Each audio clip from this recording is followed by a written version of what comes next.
Sorry, I can't marry a worthless nobody like you." Right at the altar, the groom let go and walked away before hundreds of laughing guests. Sophia froze in her wedding gown, turned into a public spectacle.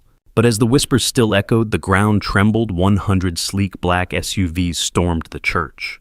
Doors flew open and 1,000 seals stepped out. Saluting in unison, "Dr. Lane, it's time we repay our debt of life." Sophia stood there, her white dress catching the late afternoon light through the stained glass windows. Her hands steady, as ever smoothed the fabric at her sides. She didn't cry. She didn't run after Derek. She just stood, her dark hair falling loose over her shoulders, her face bare of makeup, her eyes locked on the spot where her groom had been. The crowd's laughter stung sharp as a blade, but she didn't flinch. Pastor Miller, standing behind the altar, clutched his Bible, his knuckles white. He looked at her, searching for a crack, a tremble, anything to show she was breaking. There was none. Her stillness was louder than the jeers. The guests, dressed in their designer suits and glittering dresses, leaned forward, whispering to each other, their phones already out, capturing the moment. They thought they were watching a tragedy unfold. They had no idea what was coming. "Before we go on, can you do something for me? Grab your phone, hit that like button, drop a comment below, and subscribe to the channel. It means the world to keep sharing stories like this. Stories of heartbreak, betrayal, and finding your way back." All right, let's keep going. The church was packed, every pew filled with the kind of people who measured worth by bank accounts and last names. Derek's mother, Evelyn Collins, sat in the front row. Her lips pursed, her diamond earrings catching the light. She was the kind of woman who'd never worked a day in her life, but judged everyone who did. She leaned toward her sister, her voice loud enough to carry. "I told him she was beneath us. Look at her cheap dress, no class. Marrying into our family? What a joke." A few guests nearby snickered their eyes, darting to Sophia. A man in a tailored suit, some cousin of Derek's with slicked back hair and a smug grin, chimed in. "She's probably after his money. Classic gold digger move, crashing a wedding like this." The laughter spread, rippling through the crowd. Sophia's hands tightened on her bouquet, but she didn't turn. She just stood there, her back straight, her gaze fixed on the empty space where Derek had walked away. A woman in a bright red dress, her fake tan glowing under the chandeliers, leaned over to her friend. "Did you see her shoes? I swear they're from a thrift store. Who wears flats to their own wedding?" Her friend, a skinny blonde with a Botoxed smile, giggled. "She doesn't even belong here. Look at her standing there like a lost puppy." The comments kept coming, each one sharper, meaner. A guy in the back, some tech bro with a loud voice and an expensive watch, called out, "Hey, sweetheart, maybe try a different groom next time. One who can stand you." The crowd roared, some clapping, others hiding their smirks behind their hands. Sophia's fingers brushed the old metal pendant hanging from her neck, her only piece of jewelry. Her lips parted just for a moment, like she might say something. But she didn't. She just let the laughter wash over her. Her face calm, her eyes steady. A teenage girl, maybe 16, sat near the aisle, her phone already recording. She wore a sparkly dress and a sneer that matched her mother's. "This is so sad," she said, her voice dripping with fake pity. She actually thought she could pull this off. Like, who even is she? Her mother, a woman with a tight bun and a pearl choker, nodded.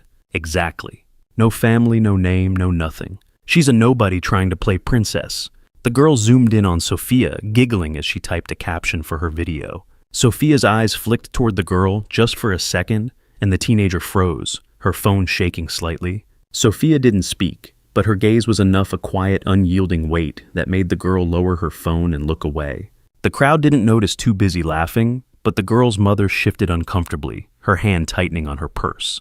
Pastor Miller stepped forward, his voice shaking as he tried to regain control. "Please, everyone, let's show some respect." But his words were drowned out by another voice, Derek's best man, a stocky guy named Chad with a frat boy grin and a tie loosened like he was already at the after party. "Come on, man, she's a nobody." Derek dodged a bullet. "Let's be real, who'd want to marry that?" He gestured at Sophia, his hand waving like she was a piece of furniture. The crowd laughed again, louder this time, the sound bouncing off the high ceilings. Sophia's eyes flicked to Chad just for a second, and he froze under her gaze. She didn't say a word. She didn't need to. That look, calm, piercing, unflinching, made him shift in his seat, his grin faltering. The room didn't notice, but Pastor Miller did. He saw the way her presence shifted the air, even if no one else could feel it yet. The organist, an older woman with trembling hands, started playing a hymn, trying to fill the awkward silence. It didn't help.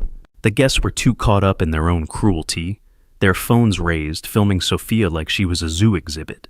A woman in a pearl necklace, some family friend of the Collinses, whispered loudly, "She's probably just a nurse or something, pretending to be a doctor. I mean, look at her. No polish, no breeding." Her husband nodded, adding Derek's mother was right. "This girl's a disgrace to the family name."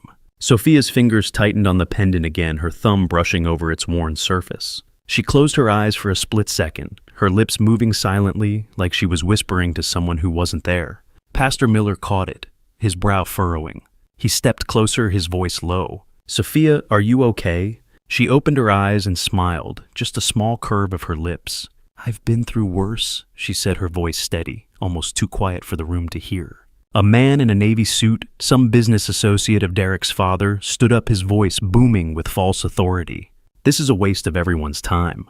She should have known better than to think she could fit in here." He adjusted his cufflinks, smirking like he'd just delivered a verdict. The crowd murmured in agreement, some nodding, others clapping. Sophia's bouquet slipped slightly in her hands, but she caught it, her movements slow, deliberate. She looked at the man, her eyes narrowing just enough to make him pause. "You don't decide where I belong," she said, her voice soft but sharp like a blade hidden in silk. The man blinked, his smirk fading, and he sat down muttering something under his breath. The crowd's laughter faltered just for a moment, as if they sensed something shifting, something they couldn't quite name. The laughter kept building, each comment a fresh cut. A young woman, maybe Derek's cousin with a high-pitched voice and a glittery clutch, called out, "Why is she even still standing there? Just leave already." Another guest, a middle-aged man with a comb-over and a condescending smirk, added, "She's probably waiting for someone to feel sorry for her. Good luck with that." The crowd erupted again, some people clapping like it was a performance. Sophia's bouquet trembled in her hands, but she didn't look away. She stepped forward just one step, her voice low but clear. "You don't know me." 4 words spoken so softly they barely carried, but they hit the room like a shockwave. The laughter stopped just for a moment as heads turned. Chad, the best man, snorted, trying to recover. "Oh, please.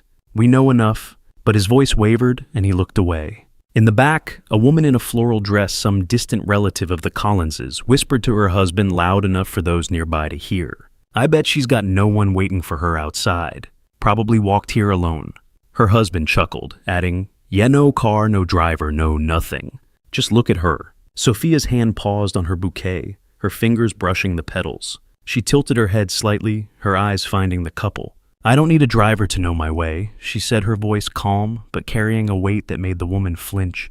The husband shifted in his seat, his chuckle dying in his throat. The crowd didn't notice the exchange too, caught up in their own noise, but a few guests nearby went quiet, their eyes flickering with unease. Sophia's eyes scanned the crowd. Not angry, not pleading, just steady. She adjusted the pendant on her neck, her fingers lingering on the metal. Pastor Miller watched her closely, his gaze dropping to the pendant.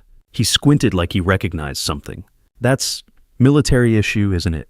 he asked, his voice barely above a whisper. Sophia nodded just once. "It was a gift," she said, her tone flat like it was no big deal. The guests nearby overheard and laughed again, louder this time. The woman in the red dress rolled her eyes. A gift. Probably some cheap trinket she picked up at a flea market. Her friend giggled, adding, "What's next? She's gonna say she's a war hero." The crowd ate up, their laughter echoing off the stone walls.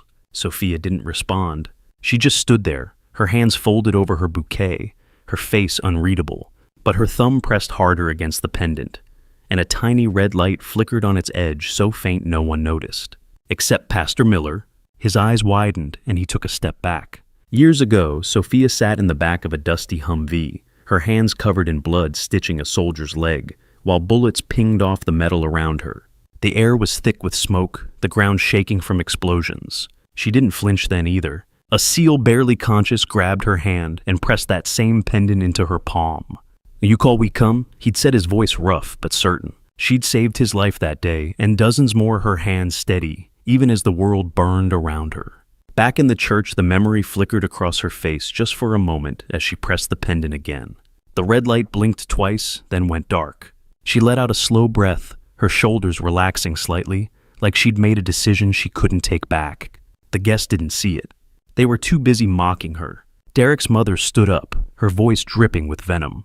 "You're embarrassing yourself, Sophia. Just go. No one wants you here." She gestured toward the door, her manicured nails flashing in the light. A few guests clapped like it was a victory. Sophia's eyes met Evelyn's, and for a moment the older woman faltered, her smirk slipping. Sophia's voice was calm, almost gentle. "You're wrong about that." The words hung in the air, simple but heavy. Evelyn scoffed, but her hands trembled as she sat back down. The crowd didn't notice, but Pastor Miller did. He kept watching Sophia, his Bible forgotten in his hands, his eyes darting to the pendant again. He opened his mouth to say something, but a new voice cut through the room. Derek back at the entrance, his arm around a new woman, a tall brunette in a designer dress that screamed money. A man in a gray suit, some lawyer friend of the Collinses, leaned forward, his voice loud and mocking. "What's she gonna do now?" cry to her imaginary friends. He laughed, his gold watch glinting as he waved a hand. The crowd joined in their jeers, growing bolder. Sophia's fingers tightened on the pendant, but she didn't look at him. Instead, she turned slightly, her eyes catching a small photo tucked into the hymn book on the altar, a faded picture of her younger self, in fatigues, kneeling beside a wounded soldier. She paused, her fingers brushing the edge of the photo, then tucked it back out of sight. The lawyer didn't notice, but a woman nearby, an older guest with kind eyes, did. She frowned, her gaze lingering on Sophia like she was starting to piece something together. "This is who I should have been with," Derek said, his voice loud, smug. The brunette Vanessa smirked, her hand resting on his arm like she'd already won. The crowd gasped, some cheering, others whispering. "That's Vanessa Hart. Someone said the tech heiress. Way better match." Derek looked at Sophia, his eyes cold. "Stop pretending you're something special. You're nothing." The words landed like a punch, and the crowd leaned in, hungry for more. Sophia's bouquet trembled in her hands, but she didn't look away. She stepped forward just one step, her voice low but clear. "You never saw me?" The room went quiet again, the weight of her words sinking in. Derek laughed, but it was forced, his eyes flickering with something like unease. Vanessa tugged his arm, whispering, "Let's go, babe. She's not worth it." A young man in a flashy blazer, some influencer type with a camera around his neck, jumped up, grinning. "This is my ticket to 1,000,000 views. Abandoned bride, total train wreck." He aimed his camera at Sophia, snapping photos like she was a sideshow act. The crowd cheered him on, some shouting suggestions for captions. Sophia's eyes flicked to him, her expression unreadable. She reached down, adjusting the hem of her dress, her movements slow, almost ceremonial. "You'll regret that picture," she said, her voice so quiet it barely reached him. The influencer laughed, but his hands shook slightly as he lowered the camera like he'd felt something he couldn't explain. The crowd kept jeering, oblivious, but the older woman with kind eyes watched Sophia closely, her hand tightening on her husband's arm. The laughter started again, sharper now, more desperate.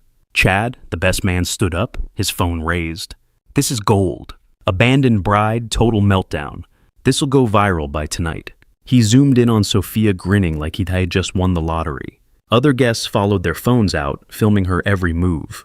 The woman in the red dress called out, "Smile for TikTok, honey." The crowd roared, the sound swallowing the church. Sophia's fingers closed around the pendant again, her thumb pressing hard.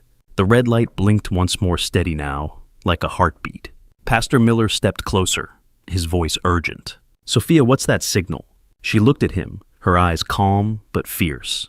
"My family," she said so softly he almost missed it.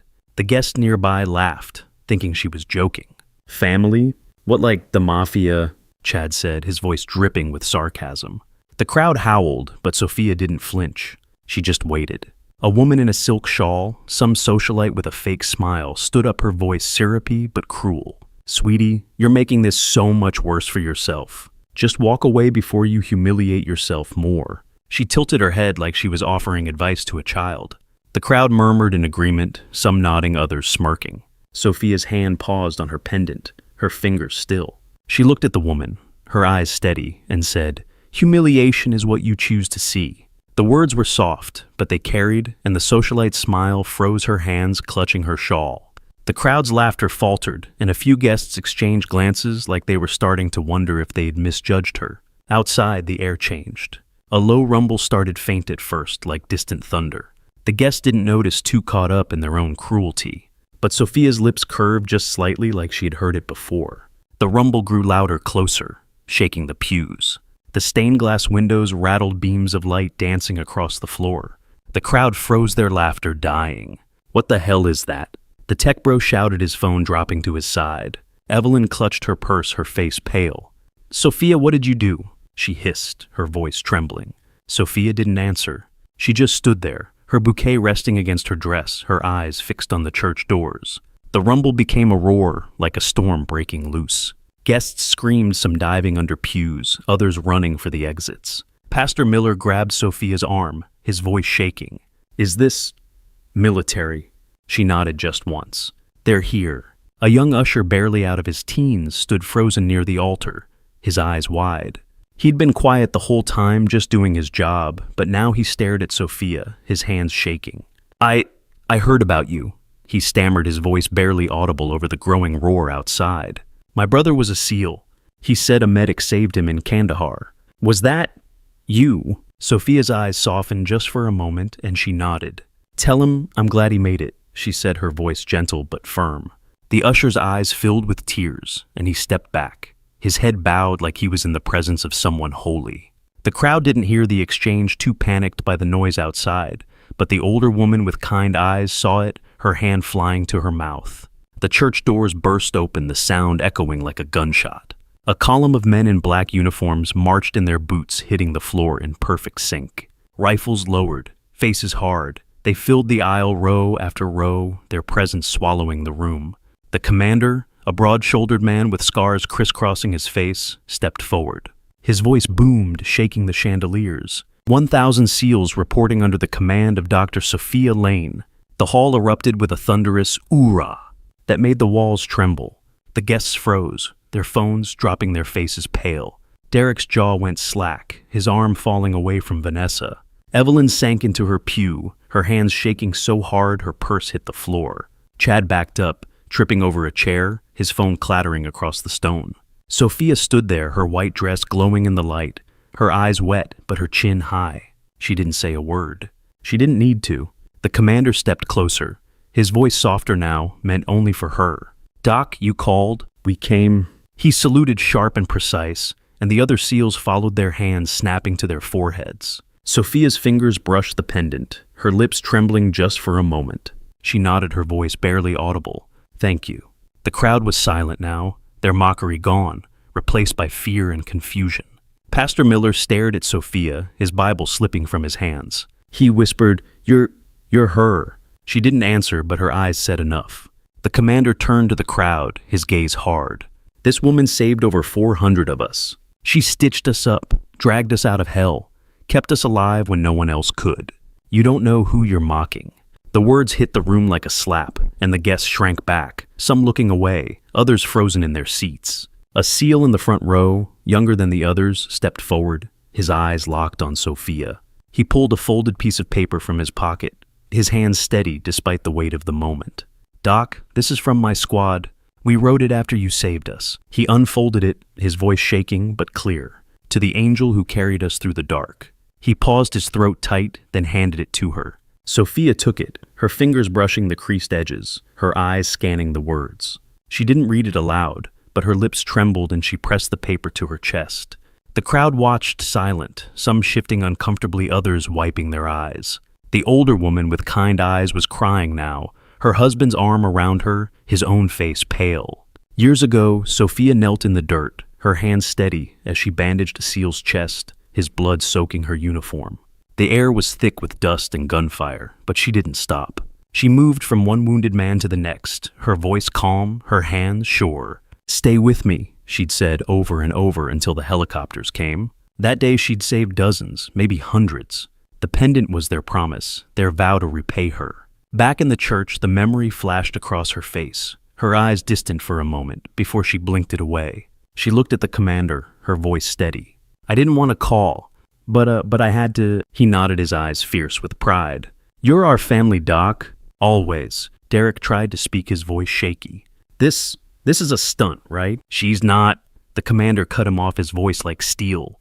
"You abandoned a hero. You don't get to talk." Derek's face went white and Vanessa stepped back, her heels clicking on the floor. Evelyn tried to stand, her voice shrill. "This is outrageous. My son deserves better." Then the commander turned, his eyes locking on her. "Sit down." She did, her hands shaking, her face flushed. The crowd was silent now, their phones forgotten, their laughter gone. The SEALs stood like a wall behind Sophia, their presence a shield. She didn't look at Derek or his mother. She didn't need to. She just adjusted her bouquet, her movements slow, deliberate, like she was closing a chapter. A woman in the back, a quiet guest who'd stayed silent until now, stood up, her hands clasped tightly. She was older, her hair gray, her dress simple. "I knew your father," she said, her voice trembling but clear. "He was so proud of you, Sophia. He told me about your courage, your service." The crowd turned, startled, their eyes darting between her and Sophia. The woman's voice broke as she added, "He'd be here today if he could." Sophia's hand froze on her bouquet, her eyes glistening for the first time. She nodded just once, her voice soft. "Thank you for remembering him." The woman sat down, tears streaming down her face, and the crowd went quiet, the weight of her words settling over them like a fog. The air shifted again, heavier now. A man stepped through the church doors, his suit crisp, his steps measured. He didn't raise his voice, didn't need to. The room changed when he walked in. Guests whispered, their eyes darting between him and Sophia. He was older, his hair streaked with gray, but his presence filled the space. He stopped beside Sophia, his hand resting lightly on her shoulder. She looked up at him, her eyes softening. He didn't say much, just one sentence. "I'm here, Sophia." The crowd stirred, some recognizing him, others just feeling the weight of his arrival. Derek froze, his eyes wide. Vanessa's smirk vanished, her hand dropping from his arm. Evelyn clutched her purse tighter, her face pale. Nobody needed to say his name. They all knew who he was, her husband, a man whose quiet authority spoke louder than any title. The commander stepped back, saluting the man. The SEALs followed, their movements sharp, precise. Sophia's husband didn't acknowledge the crowd. He just looked at her, his eyes steady, like he'd been waiting for this moment. She smiled, just a small curve of her lips, and handed her bouquet to Pastor Miller. "Hold this for me," she said, her voice calm. The pastor took it, his hands shaking, his eyes wet. Sophia turned to her husband, her steps sure, her white dress trailing behind her. The SEALs parted, forming a path, their rifles lowered. She walked through them, her head high, her husband at her side. The crowd watched in silence, their mockery gone, their phones still. Derek's voice broke the quiet, desperate now. "Sophia, wait, I didn't mean." She didn't turn. She just kept walking, her hand resting lightly on her husband's arm. A young SEAL, barely in his 20s, broke ranks. For a moment, his eyes locked on Sophia. He held out a small dog tag, his hands trembling. "This was my brother's," he said, his voice thick with emotion. "You saved him, Doc. He didn't make it home, but he told me about you." Sophia took the tag, her fingers closing around it gently. She looked at the young man, her eyes steady but soft. "He fought hard," she said, her voice barely above a whisper. The SEAL nodded, tears spilling down his face, and stepped back into line. The crowd watched, silent, some wiping their eyes, others staring in awe. The older woman with kind eyes was sobbing now, her husband holding her close. The fallout came fast. Derek's mother, Evelyn, was dropped from her charity board the next day, the news spreading like wildfire. A grainy video of her sneering at Sophia hit social media, shared by a guest who'd filmed the whole thing. The comments tore her apart, calling her cruel, classless, a bully. Cheed. The best man lost his sponsorship deal with a sports brand, his face plastered across X as the guy who mocked a war hero. The posts didn't stop, each one, a reminder of his words in the church. The woman in the red dress who'd laughed about Sophia's shoes was quietly let go from her PR firm, her boss citing reputational damage. The tech bro who'd called Sophia a gold digger saw his startup's funding dry up, investors pulling out after his comments went viral. The influencer in the flashy blazer deleted his social media accounts after his photos of Sophia were flagged as harassment, his followers turning on him overnight. None of it was loud or dramatic. It was just the truth catching up, the scales balancing. The lawyer in the gray suit who'd mocked Sophia's imaginary friends was disbarred within a week, his firm citing ethical violations after his comments were leaked. The socialite in the silk shawl who'd told Sophia to walk away found her charity gala canceled, her name blacklisted from elite circles. The teenage girl who'd filmed Sophia was grounded by her parents, her phone confiscated after her video sparked outrage online. The woman in the floral dress who'd sneered about Sophia having no one issued a public apology on X, her hands shaking in the video as she admitted her shame. The man in the navy suit who'd called Sophia a waste of time lost his board seat at a major corporation, his arrogance exposed in a viral thread. It wasn't revenge. It was just the world seeing them for who they were. Sophia didn't look back. She didn't post about it, didn't gloat, didn't need to. She walked out of the church, her white dress glowing in the sunlight, the seals behind her, her husband at her side. The SUVs lined the street, their engines still rumbling, their doors open. She paused at the edge of the steps, her eyes scanning the horizon. The pendant hung against her chest, its red light dark now. She didn't need it anymore. She climbed into one of the SUVs, her husband following, and the doors closed. The convoy pulled away, leaving the church behind, the crowd still silent, the air heavy with what they'd witnessed. The guests whispered as they left, their voices low, shaken. She wasn't abandoned. Someone said, her voice barely audible. She found her real family. Another nodded, clutching her purse, her eyes wet. She lost nothing. The words hung in the air, simple, true. Sophia's story wasn't about revenge. It was about standing tall, about carrying your truth, even when no one sees it. It was about the people who show up when you call, the ones who know who you are, the ones who never let you walk alone. You've been judged before, haven't you? Looked down on, dismissed, told you didn't belong. You stood there quiet, carrying the weight. You weren't wrong. You were never alone. Sophia's story is yours too. Where are you watching from? Leave a comment below and hit follow to walk with me through heartbreak, betrayal, and finally healing.